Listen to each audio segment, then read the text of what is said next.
Good afternoon, guys. I'm getting a lot of messages from you guys asking, what should I do? The market is crashing. They just had the FOMC meeting and everyone's like selling and what do I do? So I'm going to give you a breakdown of what I'm going to do. I'm going to just kind of refer to my notes here and give you a little bit of insight. And here's a couple of things that I want you to just really get clear in your head. It's allocation. So those of you that have crypto and tech stocks and AI tech stocks and small nuclear and all these different things, a lot of you guys chase these things, meaning when they go up, it's like you buy them. When they go down, you sell what you bought on the up. And that's exactly the opposite that you want to do. And I know it sounds good in theory, but again, emotions, if you let your emotions carry your investing, it's a really tough ride. So let me just give you just a few things that I'm doing myself that I hope will help you guys, okay? Now, if you just chart previous history, whenever there's a big old FOMC meeting, and let's say they announce rate drops like they did, there's going to possibly be some uncertainty. And the uncertainty is Jerome Powell said, look, here's a quarter point. We don't even know if we're going to drop it more on the next meeting in December.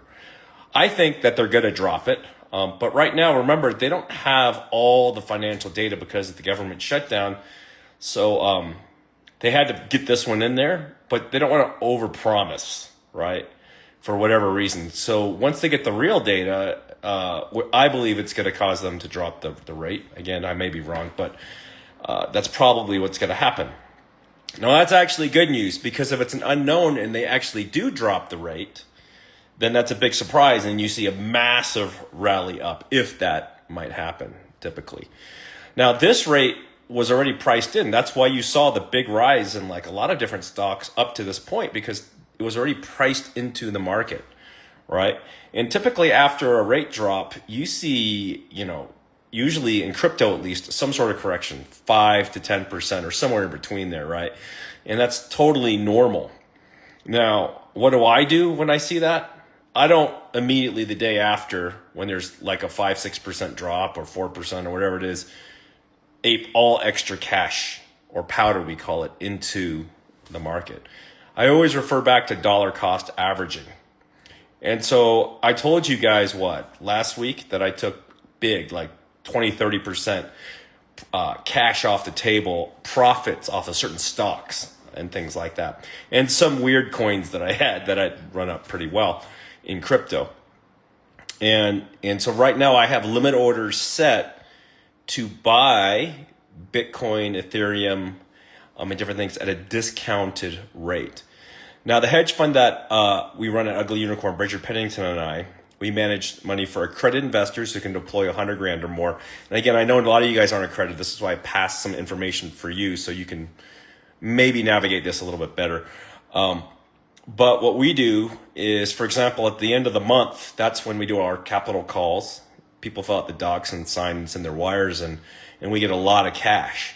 And normally we don't immediately deploy everything that very second into the market.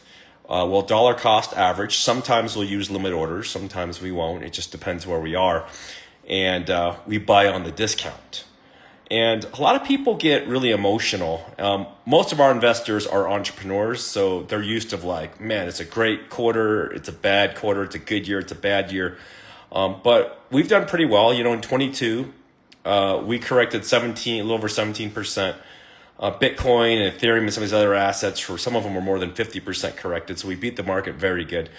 And then during boring years in 23, we made our investors phenomenal money. And then in 24, we made our investors, great money too, for the year being kind of choppy and sideways.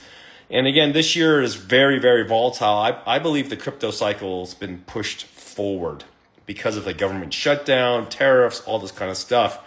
And again, I may be wrong, but I do think now, watching like JP Morgan, BlackRock, everybody just talking about every new project that they're coming out with, it's inevitable. This reminds me, just like I said, when I was a young man in the early '90s, when the internet was new, massive volatility.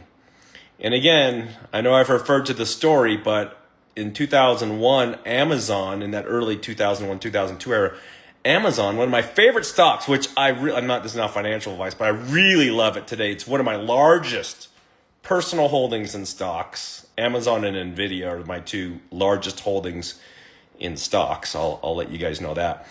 And I think they have a compelling future because Amazon, not only do they sell lots of goods, not only do they own Whole Foods, they have incredible logistics. I think it's better than FedEx and UPS as far as like efficiency. It's almost like they've taken big corporate, like if FedEx and UPS were like taxis, Amazon is like Uber. And in fact, if you look at the drivers, sometimes delivering your Amazon packages, I think they're like DoorDash, Uber type of drivers too. So pretty cool.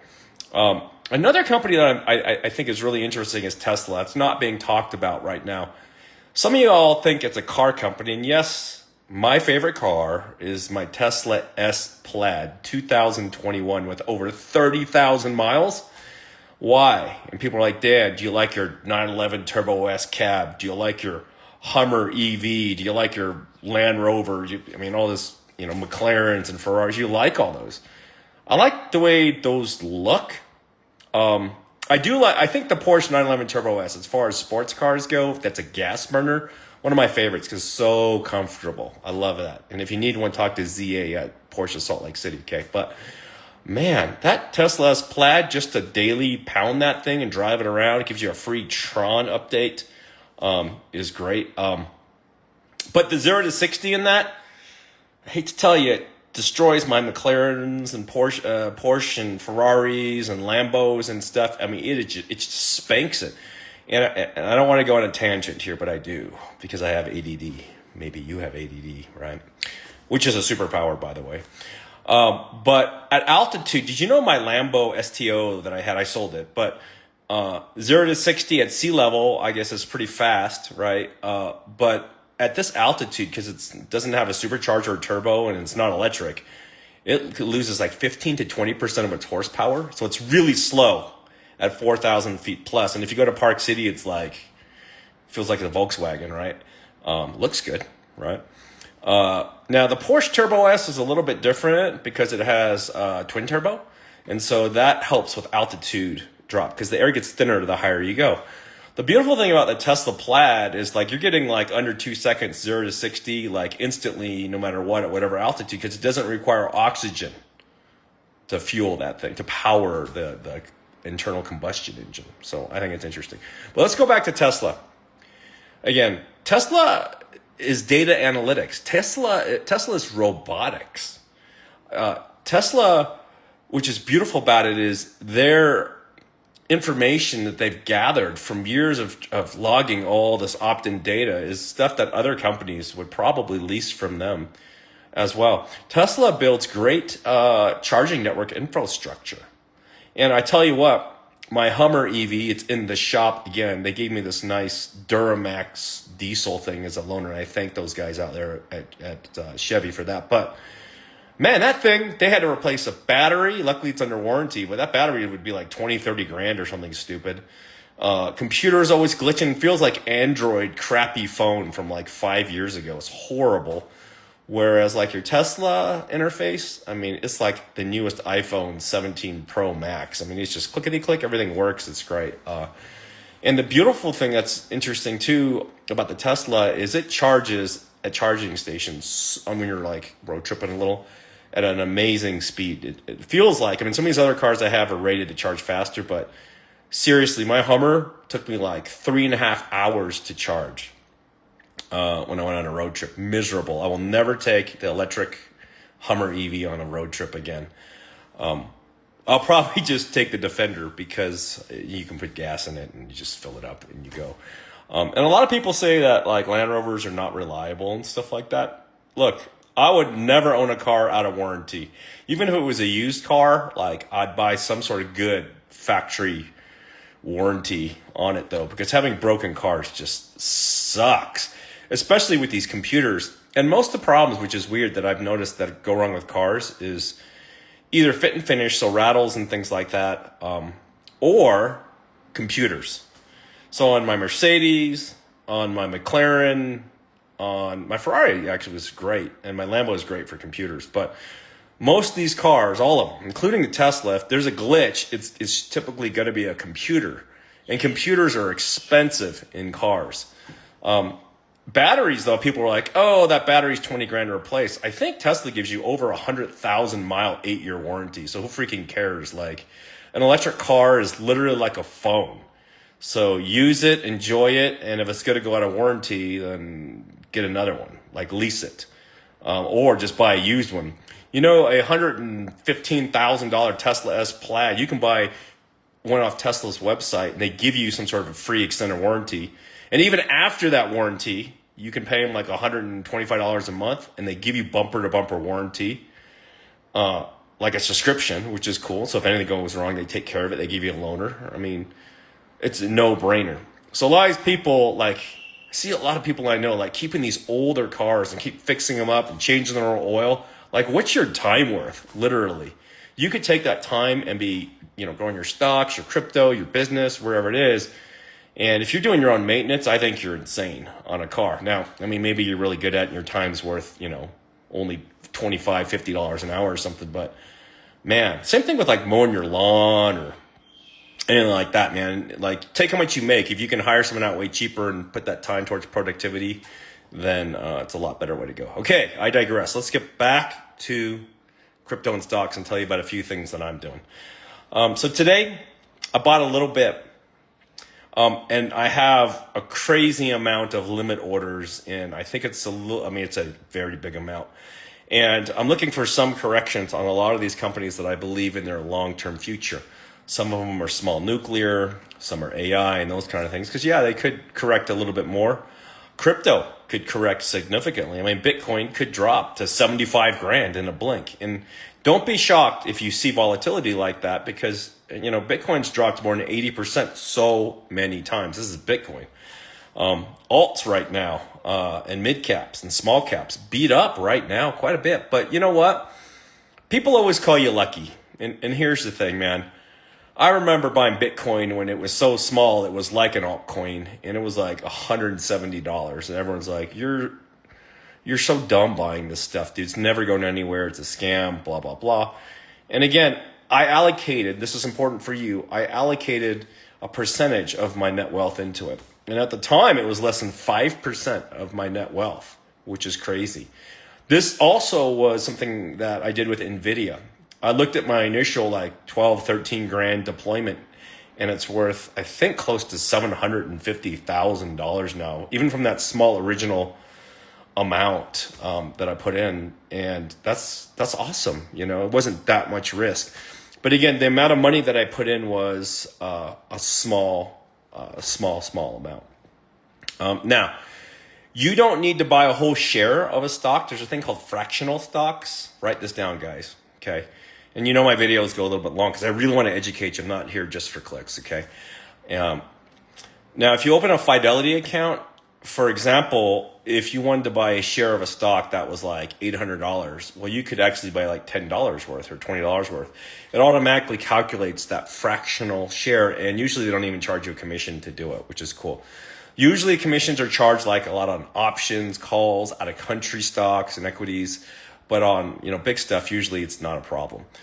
What's really cool, a lot of people don't know, is certain stocks, and you can Google it, but there's certain stocks that you can actually set up in a loan program.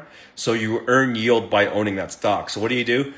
One of the stocks that I own, for example, Fidel, I didn't even know about this, but I signed this loaner agreement form. So they took that stock and they loaned it out, and they ended up paying me like 2-3% a year just to do that. But I can sell the stock whenever I want, which is really, really cool. Another thing that I do with stocks and with crypto, and you can do it if you want, and read all the terms of whoever you're dealing with. But for Fidelity, for example, or even like Schwab and TD Ameritrade and all these others, E-Trade and all that, you can actually borrow against your stocks. Now, I don't encourage you to borrow to invest that back into more stocks, but let's say you had 100 grand sitting at Fidelity and you needed 50 grand. if your margin account was approved and these were good solid stocks, you could borrow, actually usually they go higher, about 70 something percent. But I wouldn't go really, I try to keep it under 30% in case there's a big stock market correction, because you don't want them to sell stocks to pay off your loan, right? But right now I think the rate is like at 6.5%. And so if I need to close on a big real estate deal, instead of selling the stocks and paying capital gains on it, I'll just borrow that for the transaction to put into real estate, let's say, and then pay that margin line down. It's almost like a short-term bridge loan, but you're the bank. So it's pretty cool. And you need to talk to your CPA, but a lot of times that interest can offset your gains too. So if you did take some profit, it's kind of nice to offset those gains. Coinbase has that available to make it super easy too with Bitcoin. So if you have like 100 grand or a million or 100 million in Bitcoin, they will loan you against that at a very fair interest rate, and you can take that money and do the same kind of thing. And you might not be susceptible to some of the capital gains because you actually didn't sell it. You're just borrowing against it at a pretty fair interest rate, which is crazy. Now, one thing that's kind of interesting is if the interest rate's 6.5%, let's say on this kind of thing, depending where you go, there are some pretty good investments out there that you can make easily 5 to 10%, out there. Now, 5, you'd be losing a little money, but on some of these, like STRC with, I'm not saying this is a good one to buy, okay? But they're paying 10% yield, MicroStrategy is, which is kind of interesting. And they say they back it by X number of Bitcoins. So even if Bitcoins drop 75%, it wouldn't depeg. I don't know if that's true or not, but it's kind of interesting, again, how you can tap this money. Another place where you can get a lot of money to is in your home equity. So if you haven't already, especially with rates dropping, go talk to credit unions, banks, and shop for a HELOC, home equity line of credit. So let's say you have a couple $100 grand in equity in your home. Wouldn't that be cool to be able to use that to invest in other things if you felt like it, or your business, for short-term money? I mean, that is awesome. It's like a revolving credit line typically. Sometimes they give you a lump sum, but a lot of times they give you like a revolving credit line. And the cool thing is they'll let you make typically interest-only payments on that. And if structured correctly, talk to your CPA. A lot of times that interest, if used for a business purpose, could be tax deductible. So that's pretty freaking cool, right? Sometimes I tap mine to fund inventory for computer stuff for my computer companies if we need some short-term financing. So that's another thing you can do as a business owner if you're in a cash crunch. Finally, there's an infinite hack, and I wasn't going to share it with you, but I think I'm going to share it with you. This is so crazy. If you haven't started an LLC for your business, go talk to an attorney, get one structured correctly, okay? And you can open, for example, I really like the Capital One Spark Plus card. I will share a link in my stories. And I know there's other cards. Yes, I do have a Chase Inc. card, but they give you a limited credit line. So if they only give you 100 grand to work with or something, what the heck are you going to do with that? The Capital One card basically goes on like some sort of algorithm of spend habit. And so I think I've charged a few $100 grand already this last month or so. And I probably will end up charging sometimes over $1 million a month. But let me tell you the hack about it, which is cool, is they give you 2% rewards back. And in many cases, that's a rebate. So tax implication wise, you need to talk to your CPA, but it could be very advantageous for you. Now there's another hack. There's Capital One Shopping, or Rakuten. Write that down. Because if you're making inventory purchases or anything or services, a lot of times you can go through Rakuten or even the Capital One Shopping and get like another 2 to 9%. Sometimes it's lower, but usually it's just beefy. And you can get that back as a rebate. So if you're talking about getting 2% back plus another, let's say 5 to 7 to 9% or something back, 11% back as a rebate with possibly better tax implications, that is so freaking awesome. I know a lot of you guys in your businesses, maybe you make 20% margin on what you sell, but after you pay your employees and all that, maybe you're making 2%. But automatically on your inventory, you can make another 2% with good tax implications. That's like literally doubling up. I mean, it's crazy. And getting another, let's say 5% back from Rakuten or the shopping, Capital One Shopping. That's crazy. Now, here's the caveat. I'm going to put the link above. And you do have to put in an EIN number, typically if you're LLC and all that. It's a business card only, so it's not for personal stuff, right? So talk to your CPA and make sure you're structured correctly. But such a killer hack. I mean, it's crazy. If you're doing 10 million a year, I mean, this could mean a lot in points. And of course, there's other cards. There's the Coinbase card that gives you Bitcoin back. A little bit more gray area with tax implications on actual Bitcoin, because is it money, is it not? And so that's interesting. And then American Express only gives you 1% back, but they have some good benefits. I have a Centurion card, and I use that for certain things, okay? Just for example, like car rentals, it's really killer for that. You know, you get like Hertz Platinum, and you get some sort of insurance when you rent cars, and all that's killer and all that. So that's more hacks. But you want to have all these tools in your arsenal, and you're going to be living pretty good if you get this stuff figured out. Now, I give you these tips, and you know how much I charge you in my course for this stuff? I don't sell a course. So no, it's not $1 million a year or 10,000 or 5,000 or whatever. It's free. But I do ask that you do one thing, okay? I ask that you share my videos so you can educate people, because they don't teach you this stuff in school. Or these guys charge you $100,000 for a course to teach you this stuff. And I don't need your money. I just want to help you. Why? Well, why? I promised my first mentor and many of my mentors that I would pay it forward. So that's what you get. So take a moment. If you have a business, get all your tax stuff figured out, your LLCs, get a Capital One card. I'll even share a Coinbase advanced trading account up there for you. Fidelity, you can just go to their official website, set that up if you haven't. Take action. Don't think about it. You need those tools. And whatever tools you use, you need some tools, okay? And take a moment to share this video. All right, guys, stay vigilant. Don't freak out. And, you know, when in doubt, just zoom out. And you're going to be okay. And pet your cat or your dog or something. Okay, share this. I love you.